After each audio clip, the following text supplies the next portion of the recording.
जन्म मरण दुख जाय। दर्शन परसिए गुरु कै, जन्म मरण दुख जाय। सतनाम वाहिगुरु साहिब जियो। सूही महला पंजवा, मीत साजन सुत बंधप भाई। जत कत पेखों हर संग सहाई। मीत साजन सुत बंधप भाई। जत कत पेखों हर संग सहाई। जत मेरी पत मेरी धन हर नाम। सुख सहज आनंद विश्राम रहा। पार ब्रह्म जप पहर सन्नाह। कोट आवध तिस बेदत ना। हर चरण शरण गढ़ कोट हमारे। काल कंटक जम तिस ना बिदारै। नानक दास सदा बलिहारी। सेवक संत राजा राम मुरारी।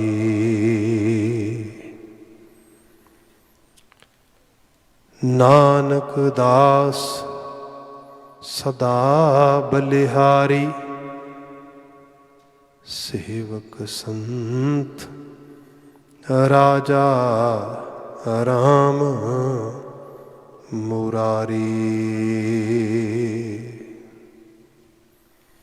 वाहिगुरु जी का खालसा, वाहिगुरु जी की फतेह।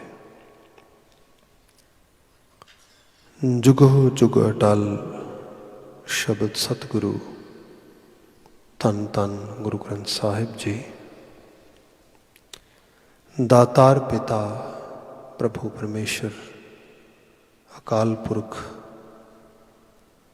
आप जी की अपर अपार मेहरामत बख्शिश नवाजिश है। मानवी जीवन दी इन्हां घड़ियां नूं असीं मान रहे हाँ।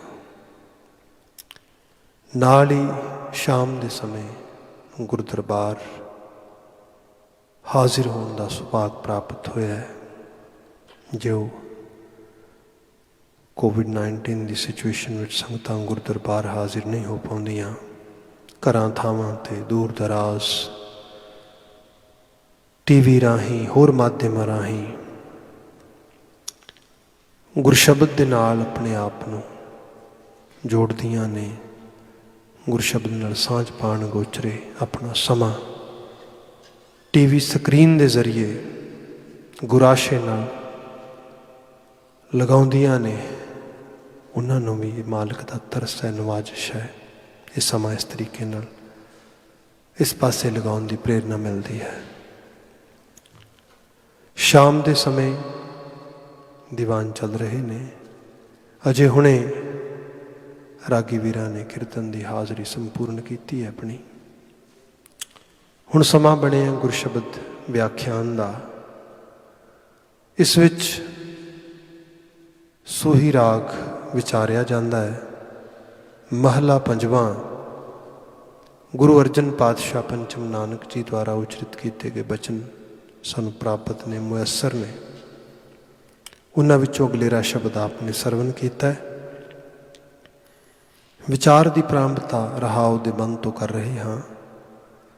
ਸਭ ਜ਼ਿਕਰ ਕਰਦੇ ਨੇ, ਜਤ ਮੇਰੀ ਪਤ ਮੇਰੀ ਧਨ ਹਰ ਨਾਮ, ਸੂਖ ਸਹਿਜ ਆਨੰਦ ਬਿਸ਼ਰਾਮ ਰਹਾਉ। ਜਤ ਮੇਰੀ ਪਤ ਮੇਰੀ ਧਨ ਹਰ ਨਾਮ। ਜੋ ਸਾਡਾ ਜਿਸ ਕਿਸਮ ਦਾ ਮਾਨਵੀ ਜੀਵਨ, ਮਨੁੱਖੀ ਖਿਆਲ, ਤਿਸ ਇਨਸਾਨ ਨੂੰ ਕੁਦਰਤ ਨੇ ਸੁਰਤਿਆਬ ਕੀਤਾ ਆ, ਇਹਦੇ ਅੰਦਰ ਆਲੇ ਦੁਆਲੇ ਨੂੰ ਸਮਝਣ ਦੀ ਜ਼ਿਆਦਾ ਖਸ਼ਮਤਾ ਆ ਦੂਜੇ ਜੀਆ ਜਨਤਾ ਨਾਲੋਂ। ਅਤੇ ਇਕੱਲਾ ਉਹੀ ਨਹੀਂ, ਇਹ ਰਹਿਣ ਸਹਿਣ ਦੇ ਵਿੱਚ ਵੀ ਦੂਜੇ ਜੀਆਂ ਜਨਤਾ ਨਾਲੋਂ ਆਪਣੇ ਆਪ ਨੂੰ ਬੜਾ ਅਗਰਮੀ ਅਤੇ ਬੜਾ ਅਗਰਸਰ ਮੰਨਦਾ ਹੈ। ਮਨੁੱਖ ਨੇ ਆਮ ਪਸ਼ੂ ਪੰਛੀ ਪਰਿੰਦਿਆਂ ਨਾਲੋਂ, ਕੀਟ ਮਕੌੜ ਨਾਲੋਂ ਇੱਕ ਵੱਖਰੀ ਦੁਨੀਆ ਬਣਾਈ। ਉਸ ਦੁਨੀਆ ਵਿੱਚ ਇਹਨੇ ਖਾਸ ਕਰਕੇ ਕੁਝ ਵਰਡ ਜਿਹੜੇ ਵੋਕੈਬਲਰੀ ਹੈ ਸਾਡੀ, ਜਿਵੇਂ ਕਮਾਈ ਕਰਨੀ, ਬਹੁਤ ਸਾਰੀਆਂ ਚੀਜ਼ਾਂ ਇਹਨੇ ਕਹਿੰਦਾ ਮੈਂ ਕਮਾਉਣਾ ਆ। ਕਮਾਈ, ਅਰਨਿੰਗ ਜਿਹਨੂੰ ਕਹਿ ਲਓ ਕਿ ਸਿੰਪਲ ਲੈਵਲ 'ਤੇ ਰੋਜ਼ੀ ਰੋਟੀ ਕਮਾਣੀ, ਸਾਧਨ ਸੰਸਾਧਨ ਕਮਾਣੇ, ਇਹ ਸਭ ਚੀਜ਼ਾਂ ਲੈਣੀਆਂ। ਅਤੇ ਇਕੱਲਾ ਹੀ ਨਹੀਂ, ਰੋਜ਼ੀ ਰੋਟੀ ਬੰਦੇ ਨੂੰ 2 ਨਹੀਂ ਤਾਂ 4 ਪ੍ਰਸ਼ਾਦੇ ਚਾਹੀਦੇ ਨੇ। ਲੋੜਾਂ ਥੋੜਾਂ ਦੇ ਵਿੱਚ ਘਰ ਮਕਾਨ, ਰਹਿਣ ਪਾਣ ਲਈ ਕੱਪੜਾ, ਇਹ ਸਭ ਚੀਜ਼ਾਂ ਇਸ ਤਰੀਕੇ ਦੇ ਨਾਲ। ਪਰ ਇਹ ਸਭ ਦੇ ਵਿੱਚ ਕੁਝ ਚੀਜ਼ਾਂ ਤੁਹਾਨੂੰ ਬਹੁਤ ਮਹੀਮ ਲੱਗਣਗੀਆਂ। ਜਿਵੇਂ ਬੰਦੇ ਨੇ ਆਪਣਾ ਸਟੇਟਸ ਉਹ ਉੱਚਾ ਕਰਨਾ ਆ, ਸਮਾਜ ਸੰਸਾਰ ਵਿੱਚ ਰਹਿੰਦਿਆਂ ਇੱਜ਼ਤ ਕਮਾਉਣੀ ਹੈ, ਸਮਾਜ ਸੰਸਾਰ ਦੇ 'ਚ ਰੁਤਬੇਦਾਰੀ ਹੋਣੀ ਚਾਹੀਦੀ ਹੈ। ਫਿਰ ਹੋਰ ਇਹਦੇ ਨਾਲ ਬਹੁਤ ਸਾਰਾ ਲਾਗ ਲਬੇੜ। ਜਦੋਂ ਭਗਤਾਂ ਦਾ ਜੀਵਨ ਪੜ੍ਹੀਏ ਨਾ, ਅਤੇ ਭਗਤ ਕਈ ਜਗ੍ਹਾ 'ਤੇ ਬੜੇ ਕਮਾਲ ਦੇ ਬਿਆਨ ਬਚਨ ਕਰਦੇ। ਕਿਤੇ ਭਗਤ ਕਬੀਰ ਜੀ ਦੇ ਸ਼ਬਦ ਪੜ੍ਹਦੇ ਹਾਂ, ਉਹ ਕਹਿੰਦੇ ਨੇ ਵੀ ਨਾਕੋਂ ਕਾਟੀ ਕਾਨੋਂ ਕਾਟੀ ਕਾਟ ਕੂਟ ਕੇ ਡਾਰੀ ਰੇ। ਮੈਂ ਕਿਸੇ ਚੀਜ਼ ਦਾ ਨੱਕ ਵੱਢਤਾ, ਕੰਨ ਵੱਢਤਾ, ਅਤੇ ਸਭ ਵੱਢ ਵੁੱਢ ਕੇ ਮੈਂ ਪਰਾਂ ਸੱਟ ਦਿੱਤਾ, ਡਾਰ ਦਿੱਤਾ, ਦੂਰ ਕਰਤਾ। ਕਿਸੇ ਨੇ ਤਾਰਕਿਕ ਲਹਿਜੇ ਨਾਲ ਬਾਤ ਕੀਤੀ, ਬਾਬਾ ਕਬੀਰ ਇੰਨੇ ਦੁਖੀ ਹੋਏ ਸੋ, ਕਦੀ ਨੱਕ ਵੱਢਦੇ ਸੋ, ਕਦੀ ਕੰਨ ਵੱਢਦੇ ਸੋ, ਇੱਕ ਵਾਰੀ ਗਲ ਵੱਢ ਦਿੰਦੇ ਕੰਮ ਨਿਬੜ ਜਾਂਦਾ, ਲੋੜ ਹੀ ਨਹੀਂ ਸੀ। ਐਕਚੁਅਲੀ ਉਹ ਭਾਵ ਦੇ ਰੂਪ ਵਿੱਚ ਕੀ ਕਹਿ ਰਹੇ ਨੇ, ਇਹ ਜਿਹੜਾ ਸੰਸਾਰ ਆ, ਸੰਸਾਰੀ ਹੈ, ਇਹਨੂੰ ਬੰਦੇ ਨੇ ਕਮਾਉਣਾ ਹੈ, ਇਹਦੇ ਵਿੱਚ ਰਹਿਣਾ ਹੈ। ਇਹ ਸ਼ਬਦ ਬੜਾ ਭਾਵਪੂਰਤ ਹੈ। ਰਿਸ਼ਤੇ, ਨਾਤੇ, ਸੰਬੰਧ, ਸਭ ਚੀਜ਼ਾਂ ਦੇ ਵਿੱਚ ਬੰਦੇ ਨੇ ਜੀਵਨ ਬਤੀਤ ਕਰਨਾ। ਅਤੇ ਇਹਦੇ ਵਿੱਚ ਬਤੀਤ ਕਰਦਿਆਂ ਹੋਇਆਂ ਜੀਵਨ ਜਿਹੜਾ ਮੁੱਖ ਆਸ਼ਾ ਆ, ਉਹ ਕੀ ਹੈ? ਉਹ ਇਹ ਹੈ ਕਿ ਮੈਂ ਆਲੇ ਦੁਆਲੇ ਦੇ ਨਾਲ ਸਨੇਹ ਵਧਾਵਾਂ, ਪਿਆਰ ਵਧਾਵਾਂ, ਮੇਰੀ ਕਨੈਕਟੀਵਿਟੀ ਹੋਏ, ਮੇਰੇ ਸੰਬੰਧਕਾਰੀ ਹੋਏ। That is main purpose. ਉਹ ਸਾਰੇ ਦੇ ਵਿੱਚ ਸੰਬੰਧਕਾਰੀ ਵਿੱਚ ਕੀ ਹੋਏ? ਮੈਂ ਦੂਜਿਆਂ ਨਾਲੋਂ ਉੱਚਾ ਹੋਵਾਂ, ਦੂਜੇ ਮੈਨੂੰ ਸਤਿਕਾਰ ਦੇਣ, ਮੇਰਾ ਇਹਤਰਾਮ ਹੋਏ, ਮੇਰੀ ਪੁੱਛ ਪੜਤਾਲ ਹੋਏ, ਇਸ ਤਰੀਕੇ ਦੇ ਨਾਲ। ਇਹ ਕਿਵੇਂ ਹੋ ਸਕਦੀ ਹੈ? ਜਦੋਂ ਇਹ ਐਕਸੈਪਟ ਕਰਨ ਦੂਜੇ ਮੇਰਾ ਨੱਕ ਦੂਜਿਆਂ ਨਾਲੋਂ ਉੱਚਾ ਹੈ, ਮੇਰੀ ਜ਼ਿਆਦਾ ਅਹਿਮੀਅਤ ਹੈ, ਮੇਰੀ ਗੱਲ ਮੰਨੀ ਜਾਏ। ਇੱਥੋਂ ਫਿਰ ਹੰਕਾਰ ਪਲਦਾ ਆ। ਫਿਰ ਬੰਦਾ ਆਪਣੇ ਬਾਰੇ, ਆਲੇ ਦੁਆਲੇ ਬਾਰੇ ਸੱਚ ਸੁਣਨਾ, ਸੱਚ ਦੇ ਨੇੜੇ ਰਹਿਣਾ, ਨਾ ਨਾ ਨਾ ਨਾ, ਕਿਉਂਕਿ ਸੱਚ ਵਿੱਚ ਕ੍ਰਿਟਿਸਿਜ਼ਮ ਵੀ ਹੁੰਦਾ, ਆਲੋਚਨਾ ਹੁੰਦੀ ਹੈ। ਸੱਚ ਜਿਹੜਾ ਬਾਵਲ ਸ਼ੀਸ਼ੇ ਦੀ ਨਮਿੰਦ ਹੁੰਦਾ, ਕਿਉਂਕਿ ਜਦੋਂ ਉਹ ਵਿਖਾਇਆ ਜਾਏਗਾ ਤਾਂ ਸਪੋਜ਼ ਕਰੋ ਸ਼ੀਸ਼ਾ ਤਾਂ ਫਿਰ ਝੂਠ ਨਹੀਂ ਨਾ ਬੋਲਦਾ। ਇਹ ਸੰਸਾਰ ਮੂਰਖਾਂ ਦਾ ਹੈ। ਮੂਰਖਾਂ ਦਾ ਮਤਲਬ ਮੂਰਖ, ਜਿਹੜੇ ਮੂੰਹ ਰੱਖਦੇ ਨੇ ਵੀ ਚਲ ਮੈਂ ਇਹਨੂੰ ਗੱਲ ਕੀ ਕਹਿਣੀ ਹੈ, ਮੂੰਹ ਰੱਖਿਆ ਜਾਏ, ਮੂੰਹ ਮਹਾਂਦਰਾ ਰੱਖਿਆ ਜਾਏ, ਉਨੀ ਕੀ ਗੱਲ ਕੀਤੀ ਜਾਏ। ਮੀਨ we always try to save ourselves from any kind of critical situation, from any kind of, ਜਿੱਥੇ ਸਾਨੂੰ ਇਹ ਲੱਗੇ ਕਿ ਨਹੀਂ ਨਹੀਂ ਇਸ ਚੀਜ਼ ਦੇ ਮੈਨੂੰ ਕੀ ਲੋੜ ਹੈ, ਮੈਂ ਕੀ ਲੈਣਾ ਹੈ, who care, ਆਹ ਜਿਹੜੀ ਚੀਜ਼ ਹੈ। ਇਹ ਸਾਰੇ ਦੇ ਵਿੱਚੋਂ ਲਾਮੇ ਹੁੰਦਿਆਂ ਅਸੀਂ ਫਿਰ ਕੂੜ, ਕੁਚੱਜ, ਕੁਸੱਤ, ਝੂਠ, ਹਰ ਚੀਜ਼ ਨੂੰ ਅਪਣਾਈ ਤੁਰੇ ਲੱਗ ਜਾਂਦੇ ਹਾਂ। ਚਾਹੀਦਾ ਤਾਂ ਇਹ ਹੈ ਬੰਦਾ ਸੱਚ ਬੋਲੇ, ਸੱਚ 'ਚ ਰਹੇ, ਸੱਚ ਦਾ ਪਹਿਰੇਦਾਰ ਹੋਏ, ਇਹਦੇ ਨੇੜੇ ਆਵੇ। ਪਰ ਇਹ ਸਭ ਦੇ ਅੰਦਰ ਇਹ ਹੈ ਕਿ ਜੇ ਸੱਚ ਬੋਲਾਂਗੇ, ਜੇ ਸਹੀ ਬੋਲਾਂਗੇ, ਜੇ ਵਾਜਬ ਬੋਲਾਂਗੇ, ਦੂਜੇ ਪਸੰਦ ਨਹੀਂ ਕਰਨਗੇ, ਕੰਨਾਂ ਨੂੰ ਪਸੰਦ ਨਹੀਂ ਆਏਗਾ। ਜਦੋਂ ਕੰਨਾਂ ਨੂੰ ਪਸੰਦ ਨਹੀਂ ਆਏਗਾ, ਰਿਸ਼ਤੇ ਟੁੱਟਣਗੇ, ਸੰਬੰਧਕਾਰੀ ਖਟਾਸ ਪੈਦਾ ਹੋਏਗੀ। ਅਤੇ ਬੰਦਾ ਇਹਨਾਂ ਚੀਜ਼ਾਂ 'ਚ ਜੁੜਿਆ ਆ। ਹੁਣ ਲੱਗਦਾ ਹੈ ਕਿ ਜੇ ਕਿਤੇ ਮੈਨੂੰ ਕਿਸੇ ਨੇ ਬੁਲਾਇਆ ਨਾ, ਜੇ ਕਿਤੇ ਮੇਰਾ ਸਤਿਕਾਰ ਨਾ ਹੋਇਆ, ਮੇਰਾ ਅਦਬ ਨਾ ਹੋਇਆ, ਤਾਂ ਮੈਂ ਕਿੱਧਰ ਜਾਵਾਂਗਾ। ਇਹ ਮਨੁੱਖਾਂ ਦੀ ਦੁਨੀਆ ਸਾਰੇ ਦੀ ਸਾਰੀ। ਅੱਜ ਅਸੀਂ ਡਿਪਰੈਸ਼ਨ ਸੁਣਦੇ ਹਾਂ, ਅੱਜ ਅਸੀਂ ਸਟਰੈਸ ਸੁਣਦੇ ਹਾਂ, ਅੱਜ ਅਸੀਂ ਬੜੇ ਇਸ ਕਿਸਮ ਦੇ ਨਾਲ ਜਿਹੜੀਆਂ ਨੇ ਗੱਲਾਂ ਬਾਤਾਂ ਸੁਣਦੇ ਹਾਂ। ਹੁਣ ਲੋਕਾਂ ਨੂੰ ਸਟਰੈਸ ਕੀ ਹੈ ਕਿ ਰੋਜ਼ੀ ਰੋਟੀ ਨਹੀਂ ਮਿਲੇਗੀ, ਸਾਧਨ ਨਹੀਂ ਮਿਲਣਗੇ। ਨਹੀਂ, ਸਾਧਨ ਤਾਂ ਬਹੁਤ ਨੇ। ਇਹ ਜਿਹੜਾ ਸੋਸ਼ਲ ਸਿਕਿਉਰਿਟੀ ਦਾ ਸਿਸਟਮ ਇੱਥੇ ਬਿਲਡ ਕੀਤਾ ਆ, ਲੋਕਾਂ ਦੇ ਵੈਲਫੇਅਰ ਵਾਸਤੇ ਗੌਰਮੈਂਟਸ ਕੰਮ ਕਰ ਰਹੀਆਂ ਨੇ। ਹਰ ਚੀਜ਼ ਇੱਥੇ ਮੁਯੱਸਰ ਉਸ ਰੂਪ ਵਿੱਚ ਆ। ਈਵਨ ਉਹਨਾਂ ਮਵਾਲਿਕ ਦੇ ਵਿੱਚ ਵੀ ਜਿੱਥੋਂ ਅਸੀਂ ਆਏ ਹਾਂ, ਉੱਥੇ ਰੋਜ਼ੀ ਰੋਟੀ ਦੇ ਰੂਪ ਵਿੱਚ ਕਿਹਾ ਜਾਏ ਕਿ ਜੇ ਬੰਦੇ ਨੂੰ ਬਿਲਕੁਲ ਭੁੱਖੇ ਮਰਨ ਵਾਲੀ ਹਾਲਤ ਇਹ ਨਹੀਂ ਹੈ। ਪਰ ਹਾਂ, ਇੱਕ ਦੁਨੀਆ ਆਪਣੀ ਬਣਾਈ ਬੰਦੇ ਨੇ, ਜਿਹਦੇ 'ਚ ਹੰਕਾਰ ਪਾਲਿਆ ਜਾ ਰਿਹਾ, ਜਿਹਦੇ 'ਚ ਫੋਕਾ ਸਤਿਕਾਰ ਪਾਲਿਆ ਜਾ ਰਿਹਾ, ਜਿਹਦੇ 'ਚ ਫੋਕੀ ਇੱਕ ਹੌਂ ਪਾਲੀ ਜਾ ਰਹੀ ਹੈ। ਭਾਈ ਇਹ ਤਾਂ ਕਦੀ ਵੀ ਪੂਰੀ ਨਹੀਂ ਹੋਏਗੀ। ਇਹ ਜਿਹੜੀ ਦੁਨੀਆ ਆ, ਇਸੇ ਵੱਲੋਂ ਤਾਂ ਆਪਣੇ ਆਪ ਨੂੰ ਪਰਹੇਜ਼ਗਾਰ ਕਰਨਾ ਪਏਗਾ। ਨਾਕੋਂ ਕਾਟੀ, ਇਹ ਨੱਕ ਵੱਢਣੇ ਪੈਣਗੇ। ਇਹ ਕੰਨੋਂ ਕਾਟੀ, ਇਹ ਕੰਨ ਬੰਦ ਕਰਨੇ ਪੈਣਗੇ। ਜੇ ਨੱਕ ਕੰਨ ਦੁਨੀਆ ਵੱਲੋਂ ਰਹਿਣ ਵਾਲੇ ਪਾਸੇ ਅਸੀਂ ਉਸੇ ਨੂੰ ਇੱਜ਼ਤ ਮਾਣ ਦੇਵਾਂਗੇ, ਅਤੇ ਫਿਰ ਇਸ ਇੱਜ਼ਤ ਮਾਣ ਦੇ ਵਿੱਚ ਤੇ ਲੋਕ ਜਿੱਥੇ ਮਰਜ਼ੀ ਪਹੁੰਚ ਜਾਣ। ਆਖਰਕਾਰ ਜਿਹੜਾ ਉਹ ਤਸੱਵੁਰ ਆ, ਇਹਦੇ ਅੰਦਰ ਤੁਹਾਨੂੰ ਆਲੇ ਦੁਆਲੇ ਜਜਮੈਂਟਲਸ ਲੋਕ ਮਿਲਣਗੇ। ਤੁਸੀਂ ਉਹਨਾਂ ਦੀ ਜਜਮੈਂਟ ਵਿੱਚ ਹਮੇਸ਼ਾ ਜਿਹੜਾ ਹੈਗਾ ਛੋਟੇ ਹੋਵੋਗੇ, ਤੁਸੀਂ ਹੋਰ ਵੱਡੇ ਹੋਣ ਦਾ ਯਤਨ ਕਰੋਗੇ। ਮਤਲਬ ਕਿਹਨੂੰ ਪਲੀਜ਼ ਕਰਦੇ ਹੋਏ ਅਤੇ ਕਿਹਦੀ ਉਸ ਕਿਸਮ ਦੇ ਨਾਲ ਉਹਦਾ ਪਲੈਜ਼ਰ ਲੱਭਦੇ ਹੋਏ ਤੁਸੀਂ ਕਿਸ ਲੈਵਲ ਤੱਕ ਨਿਗਰੋਗੇ, ਡਿੱਗੋਗੇ। ਇਹ ਸਭ ਚੀਜ਼ਾਂ, ਇਹ ਸਾਰੇ 'ਚ ਕੋਈ ਨਾ ਕੋਈ ਅਸੂਲ ਅਤੇ ਦਸਤੂਰੀਅਤ ਪਾਲੀ ਜਾਏ। ਇਹ ਜਿਹੜਾ ਅਸਤੂਲ ਅਤੇ ਦਸਤੂਰੀਅਤ ਆ, ਇਹੀ ਐਕਚੁਅਲੀ ਨਾਮ ਆ। ਇਹ ਨਾਮ ਆ ਰੱਬ ਦੇ ਭੈ ਵਿੱਚ ਰਹਿੰਦਿਆਂ ਹੋਇਆਂ ਜੋ ਵਿਵੇਕਸ਼ੀਲਤਾ ਨਾਲ ਸਹੀ ਲੱਗਦਾ, ਉਹਦੇ ਉੱਤੇ ਫੈਸਲਾ ਕਰਕੇ ਤੁਰਨਾ। ਇਹਨੂੰ ਹੀ ਇੱਜ਼ਤ, ਇਹਨੂੰ ਹੀ ਪੱਤ, ਇਹਨੂੰ ਹੀ ਮਾਣ, ਇਹਨੂੰ ਸਤਿਕਾਰ। ਅਤੇ ਇਹ ਆਪਣੀ ਜ਼ਮੀਰ ਫਰੋਸ਼ੀ ਨਾ ਹੋਏ। ਆਪਣੀ ਜ਼ਮੀਰ ਦੇ ਸਾਹਮਣੇ ਬੰਦਾ ਖੜਾ ਹੋ ਕੇ ਆਪਣੇ ਆਪ ਨੂੰ ਨਿਹਾਰੇ ਵੀ ਮੈਂ ਕਿੱਥੇ ਖੜਾ। ਅਤੇ ਉਹ ਜ਼ਮੀਰ ਫਰੋਸ਼ੀ ਜਿਹੜੀ ਹੈ, ਉਹ ਤਾਂ ਹੁਣ ਤੁਸੀਂ ਉਸ ਚੀਜ਼ ਤੋਂ ਬਚ ਸਕਦੇ ਹਾਂ ਜੇ ਖੁਦ ਜ਼ਮੀਰ ਪ੍ਰਸਤਗੀ ਬਾਰੇ ਕੁਝ ਗਿਆਨ ਹੋਏ, ਉਹਦੇ ਬਾਰੇ ਸੋਝੀ ਹੋਏ। ਹੁਣ ਇਹਦੇ ਬਾਬਤ ਮਹਾਰਾਜ ਜੀ ਨੇ ਜਿਹੜੇ ਬਚਨ ਲਿਖੇ ਨੇ, ਆਹੀ ਸ਼ਬਦ ਅਸੀਂ ਜਿਹੜਾ ਪੜ੍ਹ ਰਹੇ ਹੈਗੇ ਹਾਂ। ਮਹਾਰਾਜ ਕਹਿੰਦੇ, ਜਤ ਮੇਰੀ ਪਤ ਮੇਰੀ ਧਨ ਹਰ ਨਾਮ। ਮੇਰਾ ਧਨ ਕੀ ਹੈ? ਧਨ ਦਾ ਮਤਲਬ ਜਿਵੇਂ ਆਹ ਸੰਸਾਰਕ ਵਸਤਾਂ ਰਸਤਾਂ ਨੇ, ਇਹ ਤਾਂ ਸਾਨੂੰ ਲੋੜੀਂਦੀਆਂ ਨੇ, ਚਾਹੀਦੀਆਂ ਨੇ। ਇਹਨਾਂ ਤੋਂ ਬਿਨਾਂ ਜੀਵਨ ਨਹੀਂ ਬਤੀਤ ਹੁੰਦਾ। ਤੁਸੀਂ ਜੇ ਘਰੋਂ ਗੁਰਦੁਆਰਾ ਸਾਹਿਬ ਜਾਣਾ ਅਤੇ ਗੱਡੀ 'ਤੇ ਆਓਗੇ, ਮੋਸਟਲੀ ਜਿਵੇਂ ਗੁਰਦੁਆਰਾ ਸਾਹਿਬ ਘਰਾਂ ਥਾਰਾਵਾਂ ਤੋਂ ਦੂਰ ਆ, ਗੱਡੀ ਚਲਾਉਣ ਵਾਸਤੇ ਪਹਿਲਾਂ ਗੱਡੀ ਖਰੀਦਣੀ ਪਏਗੀ, ਫਿਰ ਉਹ 'ਚ ਗੈਸ ਵੀ ਪਏਗੀ, ਫਿਰ ਇੰਸ਼ੋਰੈਂਸ ਪੇ ਕਰੋਗੇ। ਹਰ ਚੀਜ਼ ਜਿਹੜੀ ਆ, ਕੰਪੋਨੈਂਟ ਜੁੜੇ ਨੇ ਇੱਕ ਦੂਜੇ ਦੇ ਨਾਲ। ਉਹਨਾਂ ਨੂੰ ਫੁੱਲਫਿਲ ਕਰਦਿਆਂ ਹੋਇਆਂ ਤੁਹਾਨੂੰ ਚਾਹੀਦਾ ਇਸ ਤਰੀਕੇ ਨਾਲ, ਧਨ ਵਾਸਤੇ ਕਮਾਏ ਬੰਦਾ। ਪਰ ਜੇ ਇਸੇ ਧਨ ਨੂੰ, ਇਸੇ ਗੱਡੀ, ਇਸੇ ਕਾਰ, ਇਸ ਚੀਜ਼ ਨੂੰ ਬੰਦਾ ਆਪਣੀ ਪ੍ਰੈਸਟੀਜ ਅਤੇ ਰੁਤਬੇਦਾਰੀ 'ਚ ਲੈ ਆਵੇ, ਫਿਰ ਇਹਦੇ ਨਾਲ ਸੋਚੇ। ਜਿਵੇਂ ਸਪੋਜ਼ ਸਰਲ ਭਾਵ ਵਿੱਚ ਬਿਆਨ ਕਰਾਂਗਾ, ਬਾਣੀ ਇਹ ਨਹੀਂ ਕਹਿੰਦੀ ਕਿ ਸਾਡੇ ਕੋਲ ਮਾਨ ਮਨੋਵਰ ਨਾ ਹੋਏ। ਸੱਚਾ ਸੁੱਚਾ ਮਾਣ ਪ੍ਰਾਪਤ ਕਰੋ। ਉਹ ਕਿਹੜਾ ਆ? ਸ਼ੁਭ ਗੁਣਾਂ ਦਾ। ਹਾਲਾਂਕਿ ਅਹੰਕਾਰ ਤਾਂ ਉਹਦਾ ਵੀ ਨਹੀਂ ਹੋਣਾ ਚਾਹੀਦਾ, ਬਾਣੀ ਇਸ ਲੈਵਲ 'ਤੇ ਵੀ ਹੁੰਦੀ। ਪਰ ਜੇ ਕੁਝ ਕਮਾਉਣ ਵਾਲੀ ਚੀਜ਼ ਹੈ, ਬਣਾਉਣ ਵਾਲੀ ਚੀਜ਼ ਹੈ, ਜਿਸ ਪਾਸੇ ਵਾਕਿਆ 'ਚ ਕੁਝ ਚੀਜ਼ ਅੰਦਰ ਬੰਦੇ ਦੇ ਆ ਜਾਣੀ ਚਾਹੀਦੀ ਹੈ, ਉਹ ਬੰਦਾ ਅਸੂਲਾਂ 'ਤੇ ਕਿੱਥੇ ਖੜਾ ਹੈ? ਬੰਦੇ ਦੇ ਕੋਲ ਕੋਈ ਗੁਣ ਹੈਗੇ ਕਿ ਨਹੀਂ, ਸ਼ੁਭਤਾ ਹੈ ਕਿ ਨਹੀਂ ਹੈ ਜੀਵਨ ਦੀ, ਇਹਦੀ ਇੱਜ਼ਤ ਹੈ, ਇਹਦਾ ਮਾਣ ਹੈ। ਇਹ ਕੀ ਹੋਇਆ ਕਿ ਕਿਸੇ ਕੋਲ 4 ਰੋਕੜ ਵੱਧ ਨੇ, ਕਿਸੇ ਕੋਲ ਘੱਟ ਨੇ, ਇਹਦੇ ਨਾਲ ਮਾਨ ਮਨੋਵਰ ਦਾ ਕੀ ਖਿਆਲ ਹੈ? ਜੇ ਅਸੀਂ ਆਪਣੇ ਤੌਰ 'ਤੇ ਬਾਤ ਕਰੀਏ ਤਾਂ ਛੋਟੀ ਜਿਹੀ ਬਲਾਸਮੀ ਬਾਤ ਕਹਿ ਕੇ ਫਿਰ ਜਿਹੜਾ ਹੈਗਾ ਬਚਨ ਦੇ ਉੱਤੇ ਵਾਪਸ ਆ ਜਾਣਾ। ਇਹ ਸਾਨੂੰ ਜਿਵੇਂ ਦੰਤ ਕਥਾਵਾਂ ਹੁੰਦੀਆਂ ਨੇ, ਇੱਕ ਦੂਜੇ ਤੋਂ ਸੁਣੀਆਂ ਸੁਣਾਈਆਂ ਗੱਲਾਂ ਬਾਤਾਂ, ਕਹਾਵਤਾਂ, ਇਹਨਾਂ ਦਾ ਕੋਈ ਸੋਰਸ ਨਹੀਂ ਹੁੰਦਾ ਐਗਜ਼ੈਕਟਲੀ, ਬਟ ਇਹਨਾਂ 'ਚ ਕਈ ਵਾਰੀ ਚੀਜ਼ਾਂ ਮਿਲ ਜਾਂਦੀਆਂ ਸਮਝਣ ਨੂੰ, ਸਿੱਖਣ ਨੂੰ, ਲੈਣ ਨੂੰ।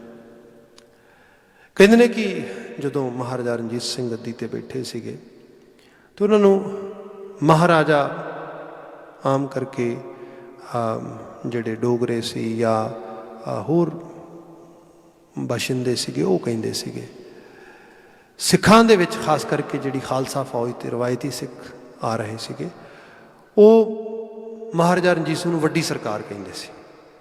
ਇਹ ਵੀ ਖਾਲਸਾ ਵੀ ਸਰਕਾਰ ਹੈ ਅਤੇ ਖਾਲਸਾ ਸਰਕਾਰ ਨੇ ਇੱਕ ਵੱਡੀ ਫੈਡਰਲ ਗੌਰਮੈਂਟ ਦੀ ਜ਼ਿੰਮੇਵਾਰੀ ਇਹਨੂੰ ਦਿੱਤੀ ਹੈ। ਬਾਕੀ ਤਾਂ ਅਸੀਂ ਹੰਨੇ ਮੀਰੀ ਹੈਗੇ ਵੱਡੀ ਸਰਕਾਰ। ਅਤੇ ਉਹ ਸਿੰਘ ਸਾਹਿਬ ਮਹਾਰਾਜਾ ਰਣਜੀਤ ਸਿੰਘ ਉਹ ਕਦੀ ਇਸ ਗੱਲ ਤੋਂ ਜਿਹੜਾ ਹੈਗਾ ਉਸ ਨੂੰ ਕੋਈ ਇਤਰਾਜ਼ ਨਹੀਂ ਸੀਗਾ, ਬਲਕਿ ਉਹ ਤਾਂ ਬੜਾ ਉਸ ਚੀਜ਼ ਨੂੰ ਮੰਨਦਾ ਸੀ।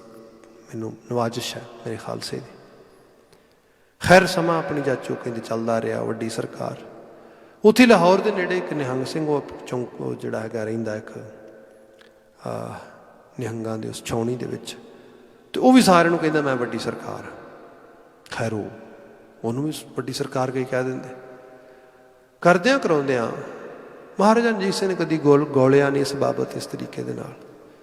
ਇੱਕ ਦਿਨ ਕਿਤੇ ਉਹ ਆਪੇ ਹੀ ਸਹਿਜ ਸੁਭਾਏ ਦਰਬਾਰ ਆ ਗਿਆ ਅਤੇ ਵੱਡੀ ਸਰਕਾਰ ਮੈਨੂੰ ਵੱਡਾ ਕੌਣ ਹੈ?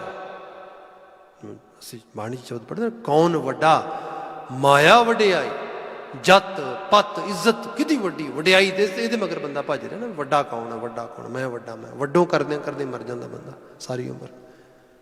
ਅਖੀਰ ਇਹ ਵੀ ਹੁੰਦਾ ਕਿ ਜੇ ਕੋਈ ਉਮਰ ਭੋਗ ਕੇ ਤੁਰ ਜਾਏ ਥੋੜ੍ਹੀ, ਕੁਛ ਪਿੱਛੇ ਚਾਰ ਦਮੜੇ ਛੱਡ ਜਾਏ ਆਪਣੇ ਪਰਿਵਾਰ ਲਈ ਕਮਾ ਕੇ, ਅਤੇ ਕੁਝ ਪਰਿਵਾਰ ਦੇ ਕੁਝ ਮੈਂਬਰ ਹੋਣ ਅਤੇ ਫਿਰ ਲੋਕ ਉਹਨੂੰ ਵੱਡਾ ਵੀ ਕਰਦੇ, ਚਲੋ ਉਹਨੂੰ ਵੱਡਾ ਕਰੋ ਇੰਨੇ ਇਸ ਤਰੀਕੇ ਦੇ ਨਾਲ। ਹਾਲਾਂਕਿ ਜੇ ਸਾਹਿਬ ਕਹਿੰਦੇ ਨੇ ਕਿ ਵੱਡਾ ਸਿਰਫ ਇਸ ਚੀਜ਼ ਨਾਲ ਨਹੀਂ ਹੁੰਦਾ। ਕੌਣ ਵੱਡਾ, ਮਾਇਆ ਵਡਿਆਈ, ਸੋ ਵੱਡਾ ਜਿਨ ਰਾਮ ਲਿਵ ਲਾਈ। ਉਹ ਵੱਡਾ ਜਿਹਦੀ ਲਿਵ ਉਹਦੇ 'ਚ ਲੱਗੀ ਹੈ। ਬੰਦਾ ਕਿ ਫਲਾਣੇ ਦਾ ਸੰਸਕਾਰ ਹੋ ਕਮਾਲ ਦਾ ਸੰਸਕਾਰ ਹੋਇਆ ਜੀ, ਉੱਥੇ 10,000 ਬੰਦਾ ਸੀ, ਉੱਥੇ ਇੰਨੇ ਕੁਝ, ਉੱਥੇ ਵਾਜੇ ਵੱਜ ਰਹੇ ਸੀ, ਬੜਾ ਵੱਡਾ ਹੋਇਆ। ਭਾਈ ਵੱਡਾ ਅਸੀਂ ਤਾਂ ਇਤਿਹਾਸ 'ਚੋਂ ਪੜ੍ਹਦੇ ਹਾਂ ਜਿੱਥੇ ਧੰਨ ਗੁਰੂ ਗੋਬਿੰਦ ਸਿੰਘ ਸਾਹਿਬ ਜੀ ਦੇ ਸਾਹਿਬਜ਼ਾਦਿਆਂ ਦੀਆਂ ਮਡੋਲੀਆਂ ਲਾਸ਼ਾਂ ਜਿਹੜੀਆਂ ਨੇ ਮੈਦਾਨ 'ਚ ਪਈਆਂ ਰਹੀਆਂ। ਕਿਸੇ ਨੇ ਉਹ ਛੋਟੇ ਹੋਏ, ਜਿੰਨੇ ਵੱਡੇ ਉਹ ਹੋਏ, ਜਿੰਨਾ ਮਾਨ ਮਨੋਵਰ ਉਹਨਾਂ ਦਾ, ਉਹਨਾਂ 'ਤੇ ਕੋਈ ਬੰਦਾ 50 ਵਾਰ ਛੱਡ ਕੇ 100 ਵਾਰ ਛੱਡ ਕੇ 1000 ਵਾਰ ਜੰਮ ਜੇ ਤਾਂ ਨਹੀਂ, 1000 ਵਾਰ ਮਰ ਜੇ ਤਾਂ ਨਹੀਂ ਹੋ ਸਕਦਾ। ਵਡਿਆਈ ਇੱਥੇ ਕਿਸੇ ਅਮਲ ਦੀ ਹੈ, ਕਿਸੇ ਗੁਣ ਦੀ ਹੈ, ਕਿਸੇ ਸ਼ੁਭਤਾ ਦੀ ਹੈ। ਇਹ ਰੂਪ ਜਿਹੜੀ ਹੈ ਇਹ ਬੰਦੇ ਨੂੰ ਸਮਝਣੀ ਬੜੀ ਜ਼ਰੂਰੀ ਹੈ। ਅੱਜ ਇਸ ਕਰੋਨਾ ਦੇ ਦੌਰ 'ਚ ਲੰਘ ਰਹੇ ਹਾਂ, ਡੇ ਬਾਈ ਡੇ ਗੱਲਾਂ ਹੁੰਦੀਆਂ, ਫੋਨ ਹੁੰਦੇ ਇਸ ਤਰੀਕੇ ਦੇ ਨਾਲ। ਕਈ ਲੋਕ ਬੜੇ ਇਸ ਤਰੀਕੇ ਨਾਲ ਕਹਿੰਦੇ ਕਿ ਭਾਈ ਸਾਹਿਬ ਮਰਨ ਤੋਂ ਤਾਂ ਡਰ ਨਹੀਂ ਲੱਗਦਾ, ਪਰ ਇਹ ਸਭ ਸਮੇਂ 'ਚ ਨਹੀਂ ਮਰਨ ਨੂੰ ਜੀ ਕਰਦਾ।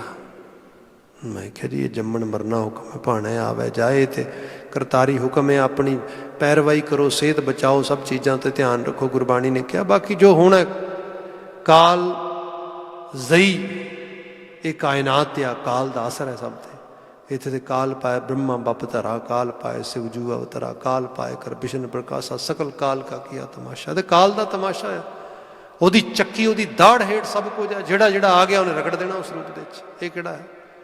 ਇੱਥੇ ਤੇ ਗੱਗਾ ਗੋਬਿੰਦ ਗੁਣ ਰਵੋ, ਸਾਸ ਸਾਸ ਜਪ ਨੀਤ, ਕਹਾਂ ਵਿਸਾਸਾ ਦੇਹ ਕਾ ਬਿਲਮ ਨਾ ਕਰੇ ਹੋ ਮੀਤ, ਨਹਿ ਬਾਰਕ ਨਹਿ ਜੋਬਨ ਨਹਿ ਬਿਰਦੀ ਕਛ ਬੰਦ, ਉਹ ਬੇਰਾ ਨਾ ਬੂਝਿਆ ਜੋ ਆਏ ਪਰ ਜਮ ਫੰਦ। ਇਹ ਬਾਲਪਣੇ ਵਿੱਚ ਜਾਣਾ, ਜੋਬਨ ਵਿੱਚ ਜਾਣਾ, ਵਡੇਰੀ ਉਮਰੇ ਜਾਣਾ, ਉਹਨੂੰ ਤੇ ਕਿਵੇਂ ਜਾਣਾ ਇਹ ਵੀ ਨਹੀਂ ਕੁਛ ਕਿਹਾ ਜਾ ਸਕਦਾ। ਇਹ ਤੇ ਉਹ ਬੇਰਾ ਨਾ ਬੂਝੀਏ, ਉਹ ਬੇਰਾ, ਉਹ ਵੇਲਾ ਕਿਹਨੂੰ ਪਤਾ ਹੈ? ਜੋ ਆਏ ਪਰ ਜਮ ਫੰਦ, ਜੋ ਜਮਾ ਨੇ ਫਾਈ ਗਲ 'ਚ ਆ ਪਾ ਰਹੀ ਹੈ। ਪਰ ਕਹਿੰਦੇ ਕਿ ਨਹੀਂ ਭਾਈ ਸਾਹਿਬ ਇਸ ਸਮੇਂ 'ਚ ਨਹੀਂ ਮਰਨ ਨੂੰ ਜੀ ਕਰਦਾ। ਉਹ ਕਿਉਂ? ਮਰਨਾ ਕੋਈ ਸਮਾਂ ਮਰਨ ਦਾ, ਸੰਸਕਾਰ ਲਈ 4 ਬੰਦੇ ਨਹੀਂ ਹੋਣਗੇ, ਜੈ ਜੈਕਾਰ ਨਹੀਂ ਹੋਏਗੀ, ਸਭ ਚੀਜ਼ਾਂ ਰੂਪ ਦੇ ਵਿੱਚ। ਫਿਰ ਇਹ ਮਾਫੀ ਮੰਗਾਂਗਾ, ਪਰ ਇਹ ਰਿਐਲਿਟੀ ਹੈ। ਅਸੀਂ ਇਸੇ ਦੁਨੀਆ 'ਚ ਜੀ ਰਹੇ ਹਾਂ। ਇਹ ਜਿਹੜੀ ਬਾਤ ਆ, ਕੌਣ ਵੱਡਾ, ਵੱਡਿਓ ਕਿਹਦੀ ਹੈ ਭਾਈ? ਇੱਥੇ ਕਿਹਾ ਸੋ ਵੱਡਾ ਜਿਨ ਰਾਮ ਲਿਵ ਲਾਈ, ਜਿਹਦੀ ਲਿਵ, ਜਿਹਦਾ ਕਿਤੇ ਸੋਚ ਦਾ ਟਿਕਾਣਾ ਉੱਚਾ ਹੋ ਗਿਆ। ਇਹ ਨਿਹੰਗ ਸਿੰਘ ਇਹਨੂੰ ਦਰਬਾਰ ਮਹਾਰਾਜਾ ਰਣਜੀਤ ਸਿੰਘ ਦੇ ਚਾਪ ਪਹੁੰਚਿਆ, ਜਾ ਕੇ ਫਤਿਹ ਬੁਲਾਈ ਉੱਚੀ ਸਾਰੀ। ਮਹਾਰਾਜਾ ਰਣਜੀਤ ਸਿੰਘ ਨੇ ਖੜੇ ਹੋ ਕੇ ਕਿਹਾ, ਖਾਲਸਾ ਜੀ, ਵਾਹਿਗੁਰੂ ਜੀ ਕਾ ਖਾਲਸਾ, ਵਾਹਿਗੁਰੂ ਜੀ ਕੀ ਫਤਿਹ। ਹਾਂਜੀ, ਕਹਿੰਦੇ ਜੀ ਤੁਹਾਡੇ ਦਰਬਾਰ ਦੇ ਵਿੱਚ ਖਲਲ ਪਾਉਣ ਲਈ ਮੈਂ ਮੁਆਫੀ ਦਾ ਅਰਜ਼ਗੁਜ਼ਾਰ ਹਾਂ। ਉਹ ਕਹਿੰਦੇ ਨਹੀਂ ਜੀ, ਜੀ ਆਇਆਂ ਨੂੰ ਦੱਸੋ। ਕਹਿੰਦੇ ਜੀ ਗੱਲ ਇਹ ਹੈ ਕਿ ਮੈਨੂੰ ਪਤਾ ਲੱਗਾ ਹੈ ਕਿ ਤੁਸੀਂ ਵੱਡੀ ਸਰਕਾਰ ਖਵਾਉਂਦੇ ਹੋ। ਉਹ ਕਹਿੰਦੇ ਜੀ ਖਾਲਸਾਈ ਫੌਜਾਂ ਕਹਿੰਦੀਆਂ ਨੇ ਇਸ ਤਰੀਕੇ ਦੇ ਨਾਲ। ਕਹਿੰਦੇ ਠੀਕ। ਕਹਿੰਦੇ ਨਹੀਂ ਮੈਨੂੰ ਵੀ ਵੱਡੀ ਸਰਕਾਰ ਕਹਿੰਦੇ ਨੇ। ਮਹਾਰਾਜਾ ਰਣਜੀਤ ਸਿੰਘ ਮੁਸਕਰਾ ਕੇ ਕਹਿਣ ਲੱਗੇ ਜੀ ਇਹਦਾ ਵੀ ਪਤਾ ਲੱਗਾ ਕਿ ਤੁਸੀਂ ਵੀ ਲਾਹੌਰ 'ਚੋਂ ਤੇ ਛਾਉਣੇ 'ਚ ਹੁੰਦੇ ਹੋ ਅਤੇ ਇਸ ਕਿਸਮ ਦੇ ਨਾਲ ਅਖਵਾਉਂਦੇ ਹੋ। ਕਹਿੰਦਾ ਜੀ ਮੈਂ ਅੱਜ ਫੈਸਲਾ ਕਰਨਾ ਹੈ ਵੱਡੀ ਸਰਕਾਰ ਕੌਣ ਹੈ, ਤੁਸੀਂ ਹੋ ਕਿ ਮੈਂ? ਮਹਾਰਾਜਾ ਰਣਜੀਤ ਸਿੰਘ ਕਹਿੰਦੇ ਜੀ ਠੀਕ ਹੈ ਜੀ, ਕੋਈ ਗੱਲ ਨਹੀਂ, ਤੁਸੀਂ ਆਏ ਹੋ ਤੇ ਦੱਸੋ ਕਿਵੇਂ ਫੈਸਲਾ ਕਰਨਾ। ਉਹ ਕਹਿੰਦੇ ਜੀ ਫੈਸਲਾ ਕਿਵੇਂ ਕਰਨਾ ਵੀ ਮੈਂ ਹੁਣੇ ਕਰ ਦੇਣਾ। ਨਿਹੰਗ ਸਿੰਘ ਕਹਿੰਦਾ ਫੈਸਲੇ ਵਾਲੀ ਕਿਹੜੀ ਗੱਲ, ਇਹ ਦੇਰ ਲੱਗਣੀ ਨਹੀਂ। ਉਹ ਕਹਿੰਦੇ ਜੀ ਦੱਸੋ ਕਿਵੇਂ ਕਰੋਗੇ। ਉਹ ਕਹਿੰਦੇ ਹੁਣੇ ਤੁਸੀਂ ਦੱਸੋ ਤੁਹਾਡਾ ਨਾਂ ਕੀ ਹੈ। ਮਹਾਰਾਜਾ ਰਣਜੀਤ ਸਿੰਘ ਨੂੰ ਕਹਿੰਦਾ ਨਿਹੰਗ ਸਿੰਘ। ਉਹ ਕਹਿੰਦਾ ਜੀ ਮੇਰਾ ਨਾਂ ਸ਼ੇਰੇ ਪੰਜਾਬ ਮਹਾਰਾਜਾ ਰਣਜੀਤ ਸਿੰਘ। ਠੀਕ। ਪਿਤਾ ਦਾ ਨਾਮ ਦੱਸੋ। ਕਹਿੰਦਾ ਜੀ ਮਹਾਂ ਸਿੰਘ। ਕਹਿੰਦਾ ਦਾਦੇ ਦਾ ਨਾਮ ਦੱਸੋ। ਕਹਿੰਦਾ ਜੀ ਚੜ੍ਹਤ ਸਿੰਘ। ਕਹਿੰਦਾ ਠੀਕ ਹੈ। ਕਿੱਥੇ ਪੈਦਾ ਹੋਏ ਹੋ। ਕਹਿੰਦਾ ਜੀ ਸ਼ੁਗਰ ਚੱਕ ਗੁਜਰਾਂਵਾਲਾ। ਠੀਕ ਹੈ। ਕਿੱਥੇ ਰਹਿ ਰਹੇ ਹੋ। ਕਹਿੰਦੇ ਜੀ ਲਾਹੌਰ 'ਚ ਰਹਿ ਰਹੇ ਹਾਂ। ਨਿਹੰਗ ਸਿੰਘ ਜਵਾਬ ਦੇ ਕੇ ਕਹਿੰਦਾ ਤੁਸੀਂ ਵੱਡੀ ਸਰਕਾਰ ਨਹੀਂ ਹੈਗੇ, ਗੱਲ ਕੰਮ ਨਿਬੜਿਆ। ਮਹਾਰਾਜਾ ਰਣਜੀਤ ਸਿੰਘ ਕਹਿੰਦੇ ਜੀ ਇਹ ਤਾਂ ਪਹਿਲੀ ਵਾਰੀ ਦੇਖਿਆ, ਅਸੀਂ ਕੋਰਟ ਕਚਹਿਰੀਆਂ 'ਚ ਲੈਂਦੇ ਹਾਂ, ਦਰਬਾਰ ਲਾਉਂਦੇ ਹਾਂ, ਪਰ ਐਵੇਂ ਨਹੀਂ ਹੁੰਦਾ ਕਿ ਕੋਈ ਮੁੱਦਾ ਆਵੇ ਤਾਂ ਉੱਤੇ ਮੁੱਦਾ ਹੀ ਜਿਹੜਾ ਉਸ ਕਿਸਮ ਦੇ ਨਾਲ ਬੋਲੇ। ਤੂੰ ਆਪ ਹੀ ਬੋਲ ਕੇ ਤੇ ਆਪ ਹੀ ਫੈਸਲਾ ਸੁਣਾ ਦੇ, ਦੂਜੇ ਦੀ ਵੀ ਗੱਲ ਸੁਣਨੀ ਚਾਹੀਦੀ। ਉਹ ਕਹਿੰਦੇ ਕੋਈ ਨਾ, ਦੱਸੋ ਕੀ ਪੁੱਛਣਾ ਚਾਹੁੰਦੇ ਹੋ ਜਿਸ ਫੈਸਲੇ ਤੁਹਾਨੂੰ ਇਤਰਾਜ਼। ਉਹ ਕਹਿੰਦੇ ਜੀ ਹੁਣ ਤੁਸੀਂ ਫੈਸਲਾ ਸੁਣਾਇਆ ਤਾਂ ਮੈਂ ਵੀ ਪੁੱਛ ਲੈਣਾ ਤੁਹਾਨੂੰ ਕੁਝ। ਕਹਿੰਦੇ ਦੱਸੋ। ਉਹ ਜਿਵੇਂ ਉਹਨੇ ਸਵਾਲ ਪੁੱਛੇ ਉਵੇਂ ਮਹਾਰਾਜਾ ਰਣਜੀਤ ਸਿੰਘ ਉਹਨੂੰ ਸਵਾਲ ਉਹਨੂੰ ਪੁੱਛਦਾ ਅੱਛਾ ਤੁਹਾਡਾ ਨਾਂ ਕੀ। ਉਹ ਆਪਣਾ ਨਾਂ ਦੱਸਦਾ ਫਲਾਂ ਸਿੰਘ। ਕਹਿੰਦੇ ਠੀਕ। ਪਿਤਾ ਦਾ ਨਾਂ ਕੀ ਹੈ। ਕਹਿੰਦਾ ਜੀ ਗੁਰੂ ਗੋਬਿੰਦ ਸਿੰਘ ਸਾਹਿਬ। ਮਹਾਰਾਜਾ ਰਣਜੀਤ ਸਿੰਘ ਚੁੱਪ ਕਰਦਾ। ਉਹ ਨਿਹੰਗ ਸਿੰਘ ਕਹਿੰਦਾ ਕਿ ਦਾਦੇ ਦਾ ਨਾਮ ਵੀ ਪੁੱਛੋ, ਤੁਹਾਨੂੰ ਪੁੱਛਿਆ। ਉਹ ਕਹਿੰਦਾ ਦਾਦੇ ਦਾ ਨਾਂ ਕੀ। ਕਹਿੰਦਾ ਗੁਰੂ ਤੇਗ ਬਹਾਦਰ ਸਾਹਿਬ। ਫਿਰ ਮਹਾਰਾਜਾ ਰਣਜੀਤ ਸਿੰਘ ਚੁੱਪ ਕਰ ਜਾਂਦਾ। ਉਹ ਕਹਿੰਦਾ ਨਹੀਂ ਤੁਸੀਂ ਪੁੱਛੋ ਪੈਦਾਇਸ਼ ਕਿੱਥੋਂ ਦੀ ਹੈ। ਉਹ ਕਹਿੰਦਾ ਦੱਸੋ ਜੀ। ਕਹਿੰਦੇ ਪਟਨੇ ਸਾਹਿਬ ਦੀ। ਰਹਿੰਦੇ ਕਿੱਥੇ ਹੋ। ਕਹਿੰਦੇ ਅਨੰਦਪੁਰ ਸਾਹਿਬ। ਹੁਣ ਉਹ ਮਹਾਰਾਜਾ ਰਣਜੀਤ ਸਿੰਘ ਚੁੱਪਿਆ। ਜੋ ਚੁੱਪਿਆ ਤਾਂ ਫਿਰ ਨਿਹੰਗ ਸਿੰਘ ਦੁਬਾਰਾ ਉਹਨੂੰ ਵਾਪਸੀ ਕਹਿੰਦਾ ਵੀ ਸ਼ੇਰੇ ਪੰਜਾਬ ਸਾਹਿਬ ਵੱਡੀ ਸਰਕਾਰ ਕੌਣ ਹੈ। ਫਿਰ ਮਹਾਰਾਜਾ ਰਣਜੀਤ ਸਿੰਘ ਖੜਾ ਹੋ ਕੇ ਕਹਿੰਦਾ ਜੀ ਵਾਕਿਆ ਜੀ ਵੱਡੀ ਸਰਕਾਰ ਤੁਸੀਂ ਹੋ। ਹੁਣ ਜਿਹੜੀ ਇਹ ਬਾਤ ਆ ਐਕਚੁਅਲ ਲੈਵਲ 'ਤੇ ਦੰਤ ਕਥਾ ਕਿਤੇ ਕਿਸੇ ਘਟਨਾ ਵਾਪਰੀ ਹੋਏਗੀ ਉਸ ਤਰੀਕੇ ਨਾਲ ਸੁਣਦਿਆਂ ਸਾਡੇ ਤੱਕ ਪਹੁੰਚੀ ਹੈ। ਜੱਤ ਪੱਤ ਇਹ ਗੁਰੂ ਨਾਲ, ਇਹ ਨਾਮ ਨਾਲ, ਇਹ ਸ਼ੁਭ ਗੁਣਾਂ ਨਾਲ, ਇਹ ਜੀਵਨ ਦੇ ਉੱਚੇ ਖਿਆਲਾਂ ਨਾਲ ਜੁੜ ਕੇ ਬਣਦੀ ਹੈ। ਨਿਰੇ ਰੁਤਬੇ, ਸਰਮਾਇਆ, ਦੌਲਤ, ਪੈਸਾ, ਗਾਡੀ, ਸਮਾਨ ਇਹ ਸਭ ਇਕੱਠੇ ਕਰਨ ਦੇ ਨਾਲ, ਇਹ ਸ਼ਾਨੋ ਸ਼ੌਕਤ ਦੀਆਂ ਸਾਧਨ ਸੰਸਾਧਨਾਂ ਦੇ ਇਹਨਾਂ ਦੇ ਵਿੱਚ ਨਹੀਂ ਹੈ। ਹਾਂ ਇਹ ਸਾਧਨ ਨੇ ਜੀਵਨ ਨੂੰ ਚੰਗਾ ਜੀਣ ਵਾਸਤੇ, ਚੰਗੀ ਤਰੀਕੇ ਨਾਲ ਜੀਵਨ ਦੀ ਆਭਾ ਨੂੰ ਮਾਣਨ ਵਾਸਤੇ। ਉਹਨੂੰ ਮਾਣੋ, ਉਹਨੂੰ ਉਸ ਤਰੀਕੇ ਨਾਲ ਕਰੋ। ਹੁਣ ਜਿਹੜੀ ਬਾਤ ਇਹਦੇ 'ਚ ਆ ਰਹੀ ਹੈ ਇਸ ਪਾਵਨ ਸ਼ਬਦ ਦੇ ਵਿੱਚ ਗੁਰੂ ਅਰਜਨ ਮਹਾਰਾਜ ਜੋ ਬਿਆਨ ਕਰ ਰਹੇ ਨੇ, ਮਹਾਰਾਜ ਬਿਆਨ ਕਰਦੇ ਜਤ ਮੇਰੀ ਪਤ ਮੇਰੀ ਧਨ ਹਰ ਨਾਮ। ਮੇਰੇ ਲਈ ਹਰੀ ਨਾਮ ਮੇਰੀ ਜਾਤ ਹੈ, ਮੇਰੀ ਪਤ ਹੈ, ਮੇਰਾ ਧਨ ਹੈ। ਮੈਂ ਸ਼ੁਭ ਤੋਂ ਟੁੱਟ ਕੇ ਅਸ਼ੁਭ ਦੇ ਵਿੱਚ ਨਹੀਂ ਜਾਣਾ ਚਾਹੁੰਦਾ। ਮੈਂ ਇਸੇ ਨੂੰ ਇੱਜ਼ਤ, ਇਸੇ ਨੂੰ ਮਾਣ, ਇਸੇ ਨੂੰ ਸਤਿਕਾਰ ਮੰਨਦਾ। ਅਗਲਾ ਬਚਨ ਲਿਖਿਆ ਸਾਹਿਬ ਨੇ ਸੂਖ ਸਹਿਜ ਆਨੰਦ ਵਿਸ਼ਰਾਮ। ਇੱਕ ਐਸੀ ਸੋਚ ਦਾ ਇਨਵਾਇਰਮੈਂਟ ਬੰਦੇ ਦੇ ਅੰਦਰ ਆ ਜਾਏ ਜਿਹਦੇ 'ਚ ਸੁੱਖ ਹੋਏ, ਜਿਹਦੇ 'ਚ ਵਿਸ਼ਰਾਮ, ਜਿਹਦੇ 'ਚ ਸਹਿਜ ਹੋਏ, ਜਿਹਦੇ 'ਚ ਟਿਕਾ ਹੋਏ, ਜਿਹਦੇ 'ਚ ਆਨੰਦ ਅਵਸਥਾ ਹੋਏ। ਅਕਸਰ ਬਾਤ ਹੁੰਦੀ ਹੈ ਅਸੀਂ ਸਭ ਜਿੱਥੇ ਪੈਸੇ ਕਮਾਉਂਦੇ ਹਾਂ, ਜਿੱਥੇ ਹੋਰ ਚੀਜ਼ਾਂ ਵਸਤਾਂ ਰਸਤਾਂ ਇਹ ਸਭ ਅਸੀਂ ਕਮਾ ਕੇ ਬਣਾਉਂਦੇ ਹਾਂ, ਸਾਨੂੰ ਆਪਣੇ ਅੰਦਰ ਦੇ ਵਿਚਾਰ ਵੀ ਕਮਾਉਣੇ ਪੈਂਦੇ ਨੇ। ਜੇ ਅਸੀਂ ਨਹੀਂ ਕਮਾਉਂਦੇ, ਉਹਦੇ ਪ੍ਰਤੀ ਅਵੇਅਰ ਨਹੀਂ ਹੁੰਦੇ, ਅਤੇ ਫਿਰ ਕਈ ਵਾਰੀ ਮਨ ਆਪਣੇ ਮਗਰ ਲਗਾ ਕੇ ਸਾਨੂੰ ਮਨਮੁਖ ਬਣਾ ਲੈਂਦਾ, ਕਿਤੇ ਹੋਰ ਲੈ ਜਾਂਦਾ ਹੈ। ਬਹੁਤਾਇਤ ਬੰਦਾ ਇਹਦੇ ਬਾਬਤ ਧਿਆਨ ਨਹੀਂ ਦਿੰਦਾ। ਮੈਂ ਛੋਟੀ ਜਿਹੀ ਇਹਦੇ 'ਤੇ ਜੇ ਉਸ ਕਿਸਮ ਨਾਲ ਚੀਜ਼ ਬਿਆਨ ਕਰਾਂ ਤਾਂ ਆਪਾਂ ਸਵੇਰੇ ਉੱਠਦੇ ਹਾਂ, ਸਾਡੇ ਜ਼ਹਿਨ ਵਿੱਚ ਕੁਝ ਚੀਜ਼ਾਂ ਕਲੀਅਰ ਹੁੰਦੀਆਂ ਨੇ। ਹਾਲਾਂਕਿ ਅੱਜ ਇਹ ਪਤਾ ਲੱਗ ਰਿਹਾ ਕਿ ਜਿਨ੍ਹਾਂ ਬੰਦਿਆਂ ਨੂੰ ਕਈ ਵਾਰੀ ਰਾਤ ਨੂੰ ਪ੍ਰੋਪਰ ਨੀਂਦ ਨਹੀਂ ਆਉਂਦੀ ਜਾਂ ਦਿਨੇ ਥੋੜ੍ਹੀ ਜ਼ਿਆਦਾ ਡਿਸਟਰੈਕਸ਼ਨ ਹੁੰਦੀ ਹੈ ਕੰਮਕਾਰ ਦੇ ਵਿੱਚ, ਇਹਦੇ ਉੱਤੇ ਕੁਝ ਸਟੱਡੀਜ਼ ਆਈਆਂ ਨੇ ਜਿਹੜੀਆਂ ਸਟੱਡੀਜ਼ ਦੱਸ ਰਹੀਆਂ ਨੇ ਕਿ ਜੇ ਤੁਸੀਂ ਰਾਤ ਨੂੰ ਮਤਲਬ ਬੜੇ ਰੈਸਟਲੈਸ ਰਹਿੰਦੇ ਹੋ ਤਾਂ ਫਿਰ ਇੱਕ ਕੰਮ ਕਰੋ, ਸੌਣ ਤੋਂ ਪਹਿਲਾਂ ਅਗਲਾ ਦਿਨ ਪਲਾਨ ਕਰੋ, ਅਗਲੇ ਦਿਨ ਬਾਰੇ ਸੋਚੋ, ਸਵੇਰੇ ਕੀ ਕਰਨਾ ਹੈ, ਦੁਪਹਿਰ ਕੀ ਕਰਨਾ ਹੈ, ਸ਼ਾਮ ਕੀ ਕਰਨਾ ਹੈ, ਟਾਈਮ ਦੇ ਅਕੋਰਡਿੰਗਲੀ ਖਾਕਾ ਚਿੱਤਰ ਲਓ।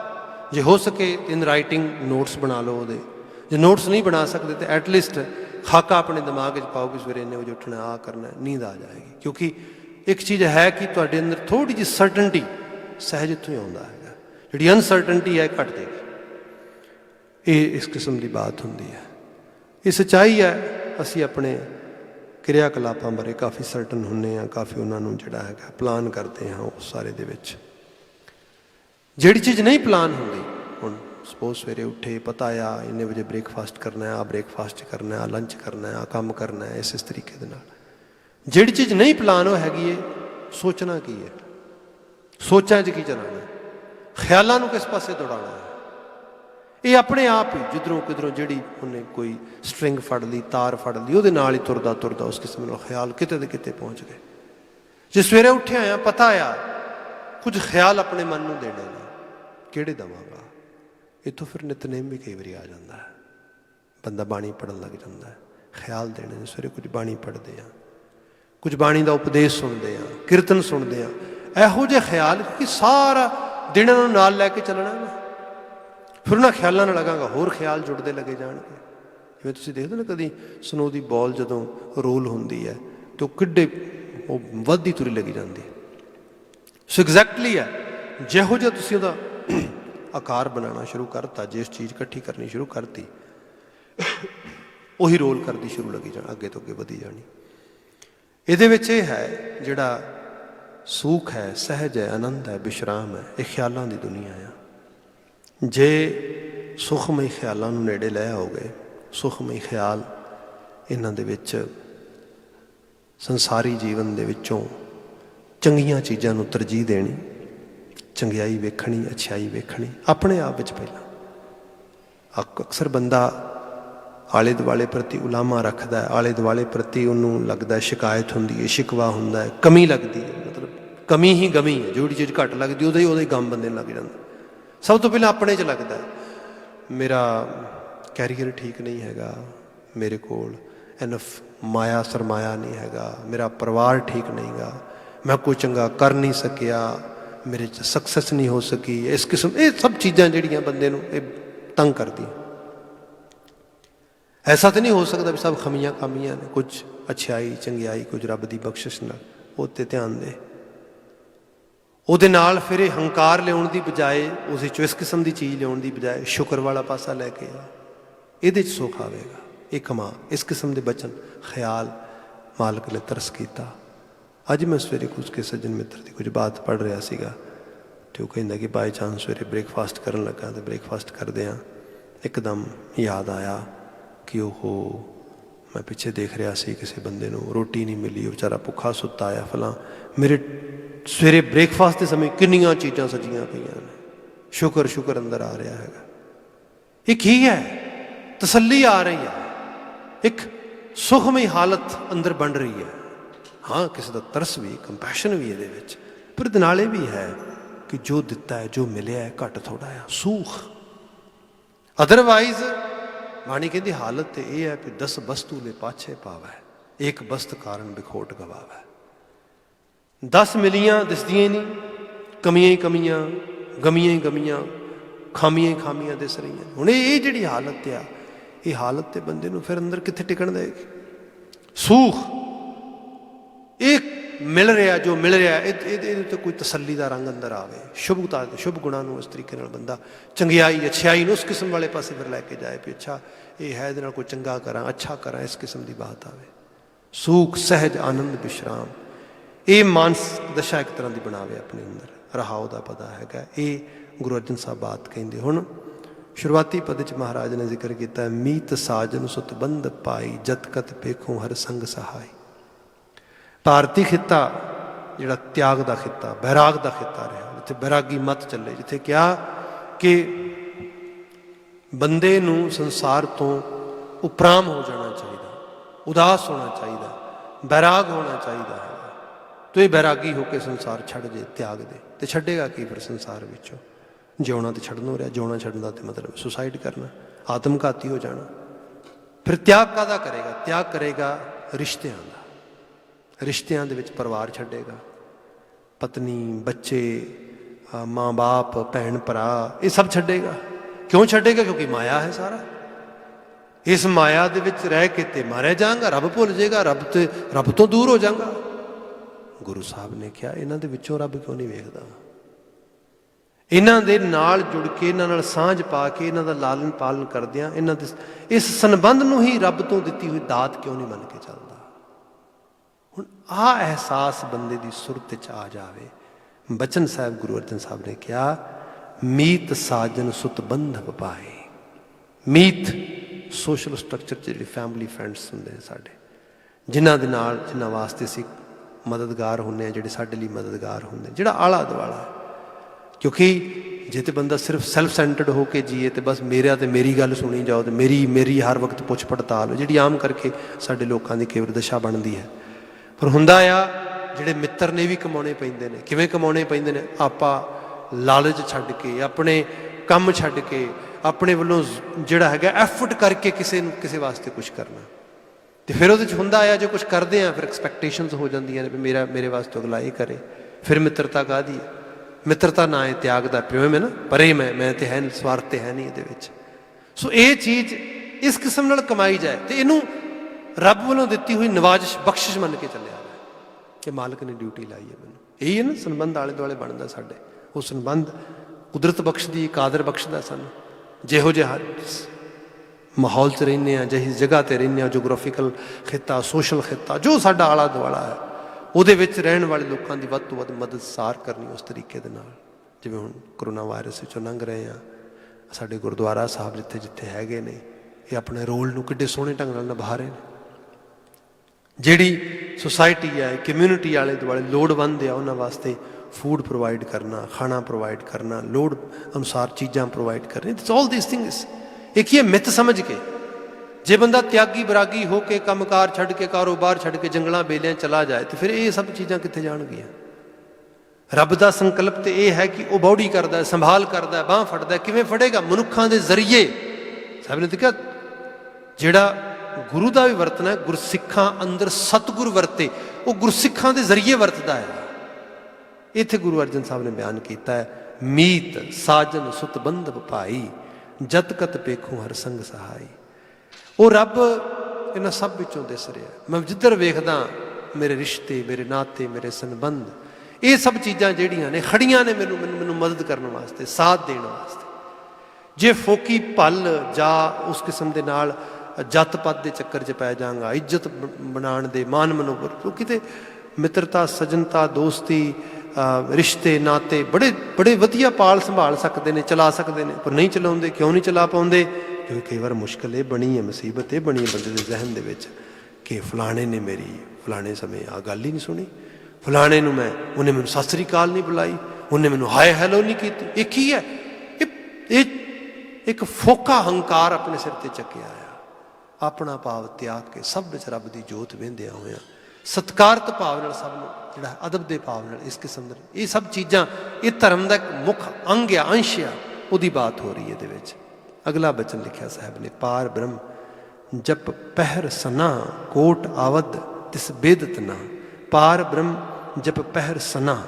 ਸਨਾ ਸੰਜੋ ਜਿਹਨੂੰ ਕਹਿ ਦਿੰਦੇ ਆ, ਜਿਹਨੂੰ ਤੁਸੀਂ ਅੱਜ ਕੱਲ੍ਹ ਬੁਲਟ ਪ੍ਰੂਫ ਜੈਕਟਸ ਦੇ ਰੂਪ ਵਿੱਚ ਵੇਖਦੇ ਹੋ ਕਿ ਲੋਕੀ ਕੁਝ ਜਿਹੜਾ ਹੈਗਾ ਐਂਟੀ ਵੈਪਨਰੀਜ਼ ਪਾਉਂਦੇ ਨੇ ਆਪਣੇ ਬਾਡੀਜ਼ ਦੇ ਉੱਤੇ, ਜਾਂ ਉਸ ਕਿਸਮ ਦੇ ਵਹੀਕਲਸ ਟਰੈਵਲ ਕਰਦੇ ਨੇ ਜਿਹਦੇ 'ਚ ਬੁਲਟ ਵੀ ਕ੍ਰਾਸ ਨਹੀਂ ਕਰਦੀ। ਪੁਰਾਣੇ ਸਮੇਂ ਲੋਹੇ ਦੀ ਸਾਰੀ ਜੰਗ ਹੁੰਦੀ ਸੀਗੀ, ਲੋਹੇ ਦੀਆਂ ਧਾਤਾਂ ਖੜਕਾਟ ਪਾਉਂਦੀਆਂ ਸੀਗੀਆਂ, ਅਤੇ ਉਹਦੇ ਲਈ ਫਿਰ ਬਚਣ ਲਈ ਲੋਕ ਲੋਹੇ ਦੀ ਇੱਕ ਸੰਜੋ ਪਾ ਲੈਂਦੇ ਸੀ, ਜਾਂ ਕੁਝ ਖੱਲਾਂ ਵਗੈਰਾ ਦੀ, ਜਿਹਦੇ ਵਿੱਚੋਂ ਸਿੱਧੇ ਤੌਰ 'ਤੇ ਕੋਈ ਵੈਪਨ ਪਾਸ ਨਾ ਹੋ ਸਕੇ। ਜਿੰਨੇ ਸੰਜੋ ਪਾਈ ਹੁੰਦੀ ਸੀਗੀ, ਕਿਉਂਕਿ ਧਾਤਾਂ ਦੇ ਬਾਬਤ ਮਿਡਲ ਈਸਟ ਅਤੇ ਅਰਬਾਂ ਦੇ ਕੋਲ ਜ਼ਿਆਦਾ ਉਹਦੇ ਬਾਰੇ ਲਿਆਕਤ ਸੀ ਪਹਿਲਾਂ ਤੋਂ। ਅਤੇ ਜਦੋਂ ਫਿਰ ਮੁਗਲ ਅਤੇ ਉਹ ਤੁਰਕ ਅਤੇ ਉਹ ਇੱਧਰ ਆਏ ਨੇ, ਅਤੇ ਉਹਨਾਂ ਦੇ ਵੱਡੇ ਲੜਨ ਦਾ ਕਾਰਨ ਵੀ ਇੱਥੇ ਇਹੀ ਬਣਿਆ ਸੀਗਾ ਕਿ ਕਿਉਂਕਿ ਉਹਨਾਂ ਦੇ ਕੋਲ ਸੰਜੋਆਂ ਪਾਈਆਂ ਸੀ। ਛੇਤੀ ਕਰਕੇ ਇਹਨਾਂ ਦੇ ਵੈਪਨਸ ਵਗੈਰਾ ਕੁਝ ਕਰਦੇ ਹੀ ਨਹੀਂ ਸੀਗੇ ਜਿਹੜੇ ਭਾਰਤੀ ਖਿੱਤੇ ਦੇ ਲੋਕ ਸੀਗੇ, ਸੋ ਇਹ ਫਿਰ ਉਹਨਾਂ ਦੇ ਸਾਹਮਣੇ ਛੇਤੀ ਹਾਰ ਜਾਂਦੇ ਸੀਗੇ। ਸੋ ਸਨਾਹ ਪਾਉਣੀ ਜਿਹੜੀ ਹੁੰਦੀ ਹੈ, ਇਹ ਇੱਕ ਤਰ੍ਹਾਂ ਦੀ ਪ੍ਰੋਟੈਕਸ਼ਨ ਸ਼ੀਲਡ ਆ। ਇੱਥੇ ਸਾਹਿਬ ਨੇ ਕਿਹਾ, ਪਾਰ ਬ੍ਰਹਮ ਜਪ ਪਹਿਰ ਸਨਾ। ਆਪਣੇ ਆਪ ਨੂੰ ਵੀ ਹਰ ਵਕਤ ਰੱਬ ਦੇ ਸਿਮਰਨ 'ਚ ਰਹੋ, ਭੈ ਵਿੱਚ ਰਹੋ, ਡਰ ਵਿੱਚ ਰਹੋ, ਜਿਹਦੇ ਨਾਲ ਫੋਕਾ ਹੰਕਾਰ ਨਹੀਂ ਆਏਗਾ, ਜਿਹਦੇ ਨਾਲ ਉਹ ਅਲਾਮਤਾਂ ਨਹੀਂ ਆਉਣਗੀਆਂ ਜਿਨ੍ਹਾਂ ਨੇ ਤੈਨੂੰ ਅੰਦਰੋਂ ਡੇਗਣਾ। ਬਚ ਸਕੇਗਾ ਜਦੋਂ ਇਸ ਸੁਨਾ ਰੱਬ ਦੇ ਸਿਮਰਨ ਦੀ ਪਾਈ ਹੋਏਗੀ। ਪਾਰ ਬ੍ਰਹਮ ਜਪ ਪਹਿਰ ਸੁਨਾ ਕੋਟ ਆਵਦ ਤਿਸ ਬੇਦਤ ਨਾ। ਕੋਟ ਆਵਦ, ਆਵਦ ਅਸਲ ਵਿੱਚ ਅਸ਼ਤਰਾਂ ਨੂੰ ਸ਼ਸਤਰਾਂ ਨੂੰ ਕਿਹਾ ਜਾਂਦਾ ਹੈਗਾ, ਜਿਹੜੇ ਮਤਲਬ ਵੱਢ ਦੇਣ ਵਾਲੇ ਹੁੰਦੇ ਨੇ ਉਸ ਕਿਸਮ ਦੇ ਨਾਲ। ਫਿਰ ਇੱਥੇ ਕਰੋੜਾਂ ਹੀ ਜਿਹੜੇ ਉਹ ਸ਼ਾਸਤਰ ਨੇ ਜਿਹੜੇ ਉਹ ਚੱਲਦੇ ਨੇ। ਤਿਸ ਬੇਦਤ ਨਾ, ਉਹਨੂੰ ਵਿੰਨ ਨਹੀਂ ਸਕਦੇ, ਉਹਨੂੰ ਵੇਦ ਨਹੀਂ ਸਕਦੇ। ਨਾਲ ਲਿਖਿਆ ਹਰ ਚਰਨ ਸ਼ਰਨ ਗੜ ਕੋਟ ਹਮਾਰਾ। ਫਿਰ ਹਰੀ ਦੀ ਚਰਨ ਸ਼ਰਨ ਜਿਹੜੀ ਹੈ ਉਹੀ ਮੇਰਾ ਗੜ ਤੇ ਕੋਟ ਹੈ, ਕਿਲਾ। ਉਹ ਮੇਰਾ ਅਸਲ ਪ੍ਰੋਟੈਕਸ਼ਨ ਹੈ, ਅਸਲੀ ਮੇਰੀ ਜਿਹੜੀ ਹੈ, ਜਿਹੜਾ ਕਿਹਾ ਜਾਏ ਕਿ ਮੇਰੀ ਪ੍ਰੋਟੈਕਸ਼ਨ ਜਿਹੜੀ ਜਿਹੜਾ ਸ਼ੈਲਟਰ ਆ, ਦੈਟ ਇਜ਼ ਵਾਹਿਗੁਰੂ ਦੀ ਸ਼ਰਨ, ਵਾਹਿਗੁਰੂ ਜੀ ਦਾ ਓਟ ਆਸਰਾ। ਉਹਦੇ ਜਿਹੜਾ ਮੇਰੇ ਜ਼ਹਿਨ ਵਿੱਚ ਹਰ ਵਕਤ ਰੱਬ ਮੇਰਾ ਅੰਗ ਸੰਗ ਰਾਖਾ ਹੈਗਾ। ਚਰਨ ਸ਼ਰਨ ਹਰ ਚਰਨ ਸ਼ਰਨ ਗੜ ਕੋਟ ਹਮਾਰਾ। ਕਾਲ ਕੰਟਕ ਜਮ ਤਿਸ ਨਾ ਬਿਦਾਰੈ। ਉਹ ਕੋਟ ਇਤਨਾ ਡੱਢ ਆਇਆ, ਹੋਰ ਤੇ ਕਿਸੇ ਕਾਲ ਕੰਟਕ ਦੇ ਦੂਤ ਨੂੰ, ਕਾਲ ਦਾ ਦੂਤ ਵੀ ਉੱਥੇ ਨਹੀਂ ਆ ਸਕਦਾ। ਹੁਣ ਕਾਲ ਦਾ ਦੂਤ, ਮੌਤ ਤੇ ਸਭ ਨੂੰ ਆਏਗੀ। ਇਹ ਕੀ ਬਾਤ ਆ? ਮੌਤ ਦਾ ਡਰ ਨਹੀਂ ਆਏਗਾ, ਭੈ ਨਹੀਂ ਆਏਗਾ, ਨਿਰਭੈਤਾ ਰਹੇਗੀ। ਜਿੰਨਾ ਜੀਵਨ ਜੀਆਂਗਾ ਉਹਦੇ 'ਚ ਬਿਲਕੁਲ ਅਕਾਲ ਪੁਰਖ ਵਾਹਿਗੁਰੂ ਦੇ ਨਿਰਮਲ ਭੈ ਵਿੱਚ ਰਹਾਂਗਾ, ਹੋਰ ਕੋਈ ਡਰ ਨਹੀਂ ਹੋਏਗਾ। ਉਹਦੀ ਬਾਤ ਹੋ ਰਹੀ ਹੈ। ਕਾਲ ਕੰਟਕ ਜਮ ਤਿਸ ਨਾ ਬਿਦਾਰੈ। ਨਾਨਕ ਦਾਸ ਸਦਾ ਬਲਿਹਾਰੀ। ਇਹ ਨਾਨਕ ਦਾਸ ਰੂਪ ਹੋ ਕੇ ਤੇਰੇ ਨਾਮ ਤੋਂ, ਤੇਰੀ ਲੋਹ ਤੋਂ, ਤੇਰੀ ਆਭਾ ਤੋਂ ਆਪਣਾ ਆਪਾ ਕੁਰਬਾਨ ਕਰਦਾ। ਸੇਵਕ ਸੰਤ ਰਾਜਾ ਰਾਮ ਮੁਰਾਰੀ। ਤੇ ਹੇ ਸਾਰੀ ਕਾਇਨਾਤ ਦੇ ਬਾਦਸ਼ਾਹ, ਸਾਰੀ ਕਾਇਨਾਤ ਦੇ ਰਾਜੇ ਹੋ ਰਾਮ ਮੁਰਾਰੀ। ਹੈ ਰਮੇ ਹੋਏ ਤੇ ਮੁਰਨਾ ਦੇ ਰਾਖਸ਼ ਨੂੰ ਮਾਰਨ ਵਾਲੇ ਰੱਬ ਜੀ, ਤੇਰੇ ਅੱਗੇ ਅਰਦਾਸ ਹੈ। ਸੇਵਕ ਸੰਤ, ਮੈਨੂੰ ਆਪਣੇ ਸੰਤ ਜਨਾਂ ਦੀ ਸੇਵਾ 'ਚ ਲਗਾ ਲੈ। ਭਾਵ ਮੈਂ ਤੇਰੇ ਤੋਂ ਵਰਸਾਇਆਂ ਦੀ ਚਰਨ ਸ਼ਰਨ ਰਹਾਂ, ਉਹਨਾਂ ਦੇ ਅੰਗ ਸੰਗ ਰਹਾਂ, ਤਾਂ ਕਿ ਮੈਨੂੰ ਇਹ ਸਭ ਜਿਹੜਾ ਗਿਆਨ ਸਿੱਖਿਆ ਆ, ਜਿਹਦੇ ਸਦਕਾ ਮੈਨੂੰ ਸੰਸਾਰ ਵਿੱਚ ਚੰਗਾ ਜੀਵਣਾ ਆ ਜਾਏ, ਇਹ ਪ੍ਰਾਪਤ ਹੋ ਸਕੇ।